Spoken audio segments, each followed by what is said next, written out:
Magandang araw po, Erin Gil E. Mendoza, Grade 3 Counselor. Iniimbitahan po kayo dumalo at makiisa sa Brigada Eskwela sa Mayo 15 upang mapanatili ang kalinisan at kaayusan dito sa Paaralang Bacod. Bago tayo pumasok sa reunion, maraming salamat po.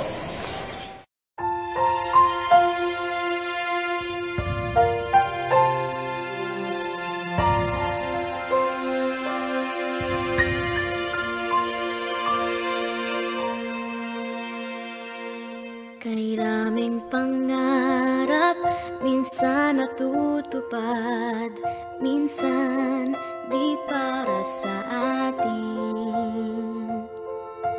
Sa mga pagkakataong ito, ako'y nagpapasalamat pa rin sa pagsikat ng araw,